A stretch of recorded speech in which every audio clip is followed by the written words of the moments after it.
You know, you'll always know me. Written by Heat Waves. Read by Arashi. Her life changes for a third time, on a Thursday in the middle of autumn, and Edelgard rarely expects it on a very mundane walk to clear her head. The leaves crunch under her boots when she takes a seat on one of the benches, watching the park pond's water ripple when more leaves settle onto its surface, and Edelgard feels considerably relaxed. Her office had been too stuffy, stifling her progress with a particularly difficult case. Then, "Is the seat taken?" "No," she says, and Edelgard isn't in the mood for small talk with anyone. "I was about to leave." When she looks up, she almost drops her cup of hot chocolate. "Aw, that's too bad. I thought we could catch up." Dorothea smiles at her, small, teasing, her eyes still the same brilliant green that haunts Edelgard's dreams a decade later. "Always in a rush, even after all this time." "Dorothea," Edelgard murmurs, and it's all she can say. The rest of her thought process is preoccupied, taking in every detail of Dorothea now. Of course, it's vastly different from seeing her on the screen, on magazines, on billboards. She was always stunning, always an air of beauty that surrounded her, dressed for the whole world to see and witness. She was untouchable, too beautiful to be real, and Edelgard knows that's the kind of fame Dorothea fit right into. Now, Dorothea stands before her, her face unmade and concealed, dressed like everyone else. Edelgard still thinks she's gorgeous, and her fragile heart thuds against her ribcage. All Edelgard can do is scoot over, letting Dorothea take the seat beside her. "I miss you in ways I don't even understand," Edelgard wants to say, but shame prevents her, and the only words that come out of her traitorous mouth are, "I didn't know you were in the area." Dorothea smiles into her own coffee, from the same pop-up coffee shop Edelgard had bought her own from. "Just thought I'd spend some time in the city before my next film. So I'm actually free as a bird, trapped in Hollywood's claws for the time being." Even after years apart, Edelgard hears her loud and clear. "Come spend it with me." The first time Edelgard's life changes is when she meets Dorothea, saccharine sweet, but so unafraid to make friends with Edelgard despite knowing who she was, her knees skinned and hair in a messy braid. They're inseparable after that, much to Hubert's chagrin, though he would never admit it. As they grew older, he, too, cared very much about Dorothea. It was hard not to, when Dorothea was the way she was.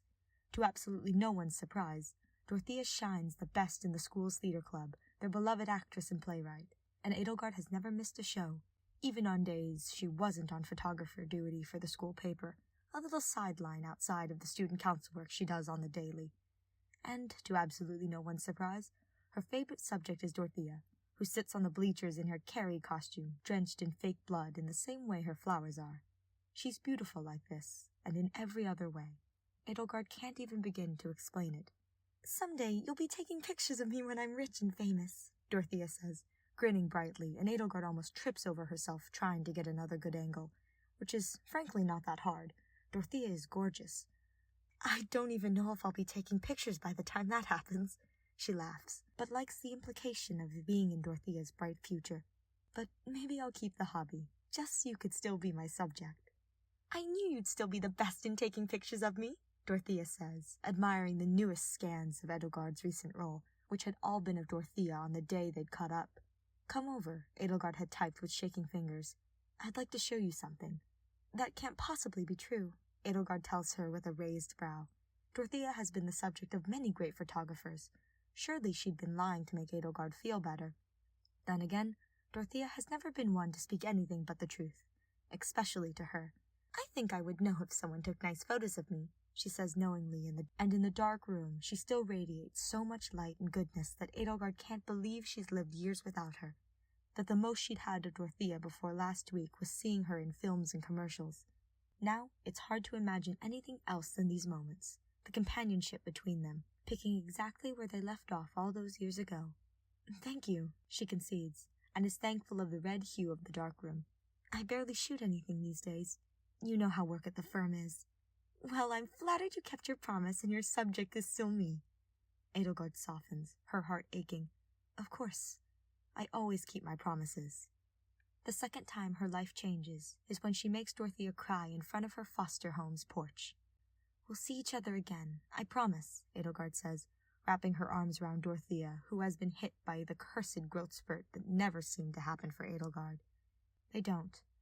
Not for a long time, because Edelgard is too busy with school, and when she wanted to search for Dorothea's personal socials, addresses, nothing would come up.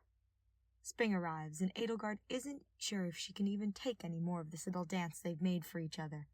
It wasn't even courtship, which she takes seriously and would like to do, but they spend whatever time they can spare from their busy schedules in each other's homes, in each other's company. "Are you seeing anyone?" Dorothea asks, trying to be nonchalant about it, and while Edelgard sees right through her, she can't help but feel the same. "No," Edelgard says, clearing her throat. Oh, this is so embarrassing, but she realized that it's what she wants, what she'd always wanted. "You?" If Dorothea had said yes, that she was seeing other women, Edelgard would have melted into a puddle of her own disappointment. But Dorothea always surprises her, gives her a firm no, burying her head into Edelgard's shoulder as bad reality TV plays in the background. "Okay, I'd like to, court you. Properly," she manages, the burn in her throat almost unbearable. "If you'd let me." "Such a gentleman." Dorothea squeezes Edelgard's hand and nods, and Edelgard hasn't felt this way, this satisfied, this eager to see something through in years.